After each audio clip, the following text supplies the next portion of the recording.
People in Britain don't have to worry about the cost of medical care. Having a baby, the children's measles, or a spell in hospital, the medical and nursing care is provided by a national state health service.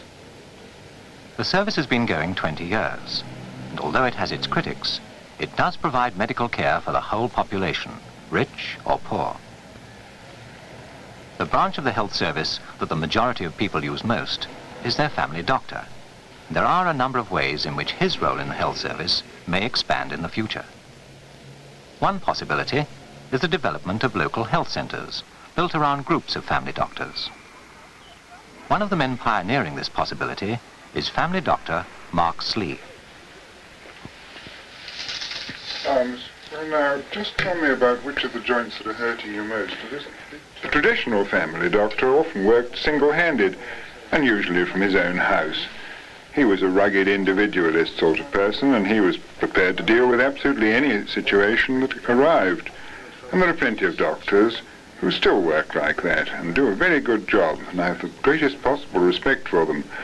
But here we've chosen to work in a very different way. That's not too bad, huh? I'm in a partnership of 7 doctors, and we work in purpose-built premises, and we work as part of a team with other medical workers of various kinds. Shirley? Yes. All right. Thank you. Where do I sit? I'll have to give you number 7 now for Dr. Noble. Okay. In the middle. Thank you. Heather? Can I help you? T. Yes, here's the appointment. Just ask for the switchboard. All right? Thank you. When the health service started, that's more than 20 years ago now, the government had several problems of organisation to solve, and these they worked out well enough at the time by having 3 distinct branches of the health service.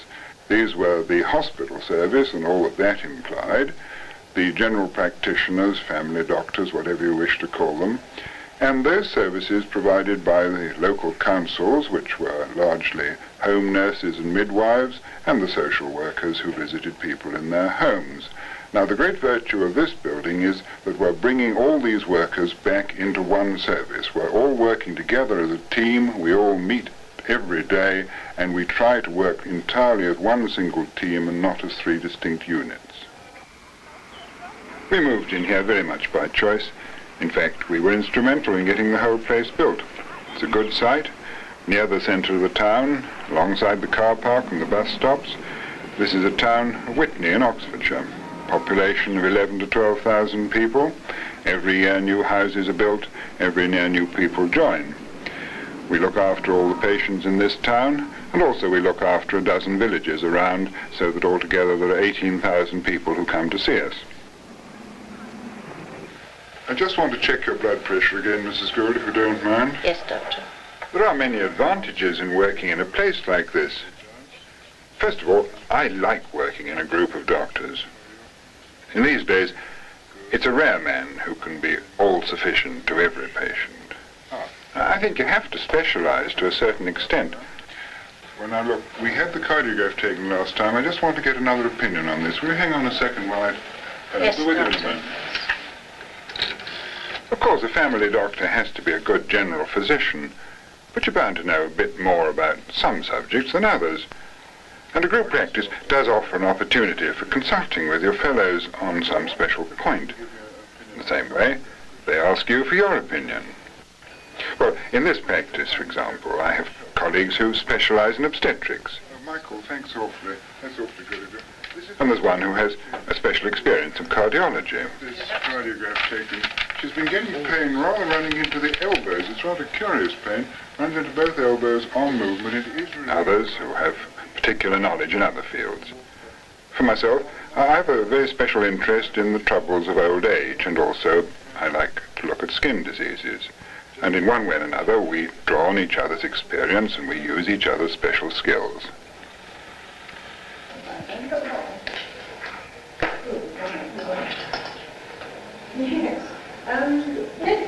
A group of this size makes it possible to employ a treatment nurse who can deal with minor accidents.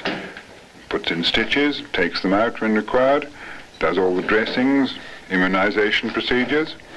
helps with minor operations that we choose to do, and in general looks after the place when there doesn't happen to be a doctor in it.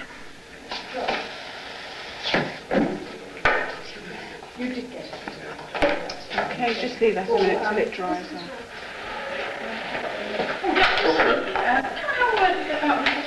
You mean the old lady in Holloway Road? Yes. The diabetic one, yes, I know.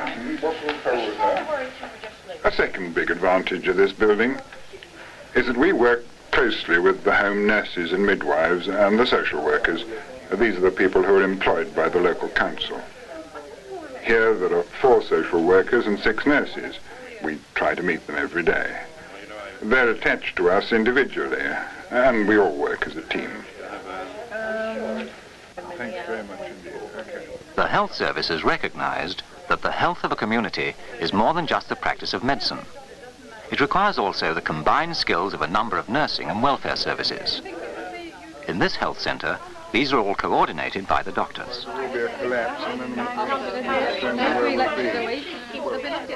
One of the things we initiated after we moved in here was that we should all meet over coffee at the end of morning surgery. It took a bit of arranging.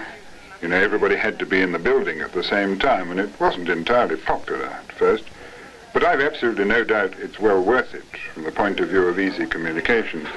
Jenny, have you seen her recently? Yes, I have actually. I was going to suggest if we could meet there, Dr. Slee. Oh, well, that's a good idea. Yes, let's do that.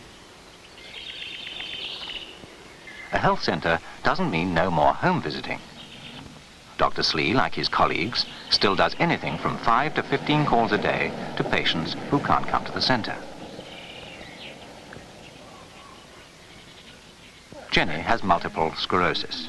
And he's quite... She's partially paralysed. And you're not taking any penicillin? No. Good. Not at the moment. You getting any pain at all? No. Not a bit? No, How's it's not been sore at all. I want you to catch hold of my 2 hands for me, will you? Give me a good squeeze. See how hard you can. That's not too bad, is it? No. Now look, just take this finger and touch the tip of your nose. And now touch my finger, will you? Try to. Good. Now the other one. My finger. Yes. Now the nose. Now my finger. Quickly. Good. Well done. Marvellous. Good. Otherwise, things not too bad. Oh, no. The spasm is quite strong. Are you in my managing? legs. You managing to read at all? No. Not at all. Sorry, Jenny. Jenny wants to be at home with her family rather than hospital. And this is possible with the help of a home nurse who comes in from the health centre for several hours every day. I can do it home now. Well, you've done very well. It hasn't really progressed at all. And Jenny, I think, realises this too, and she's quite agreeable to going in, aren't you, Jenny? Hi, Jenny.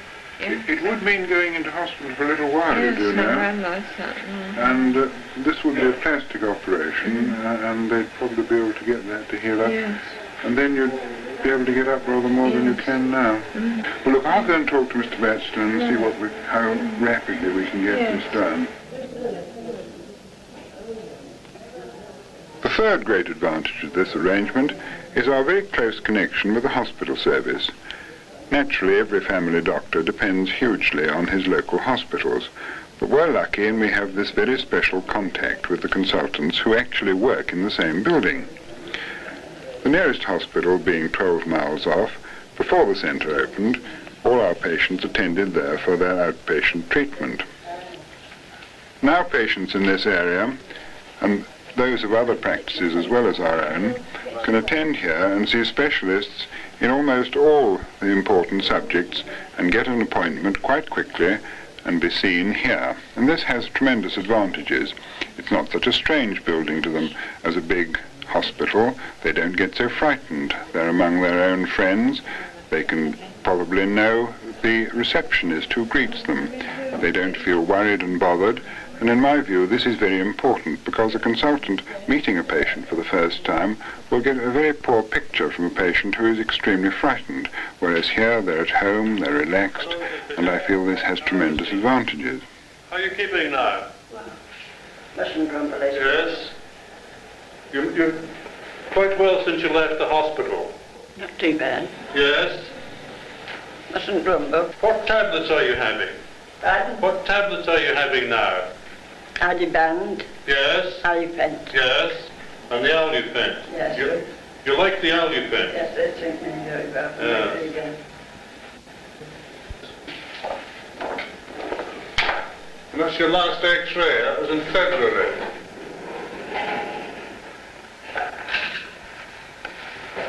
I'm just going to move you over a bit on the right. We have an X-ray department in the building and also a small pathology laboratory. This is very important because it means that when I'm going to send a patient to a consultant, I can make sure that most of the important investigations are done even before the patient ever reaches the consultant's desk. This saves an enormous amount of time, both the consultant, the patient, and ourselves. She was due for a check today, but she didn't come back. So I was wondering if she's all right. Well, I saw her last on the... From our point of view, working in the same building as the consultants is tremendously important. If we want to know about one of our patients, we can just walk to the other end of the building and ask the consultant, or he possibly meets us at coffee break and we talk then. We can each add to the other's knowledge, and talking like that is better and quicker than writing letters and telephone calls. This, to me, is one of the most important things about this centre.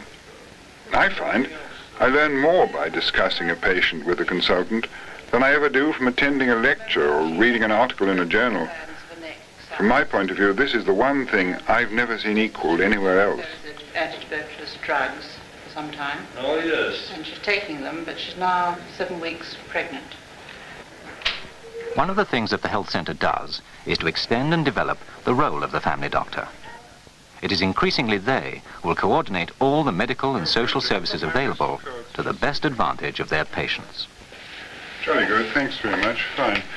The advantages I see of this kind of setup is that we should be able to save a lot of time, and time is what we're trying to give our patients. Now, if we can manage to get some time saved off our usual routine, this is marvellous. We want to stop all the wasted time on correspondence, stop all the wasted time on telephone calls, be in immediate communication with the people we're working with, and then we can save some time. And this means, you see, that we've got more time to give to our patients, time we can use for solving their problems, time for listening to them, time for helping them. And this is the most precious gift we can give them, is just nothing but time. Do you think you could manage without that thing now? You're doing awfully well with it. No, I'll try. Let's try with Oh, a don't stretcher. take it No, away. I've got we'll be it. with you, don't worry. I'm afraid to stand. We won't go far without it. No. No. No, supposing you hold on to that. Yes. Now, I won't let you drop. Try a few, now move that. That's a bit Now better. take a few steps with the walking stick. It's just a mental Good, confidence. well done. Now keep those and try and turn that right toe out a That's little bit. wonderful, isn't it? Good. Yes, yes. Right. Fine. Well, I think that's grand. Yes, We very can soon fine, cut yes. down your physio from 2 to 1 and then we'll soon be on the way.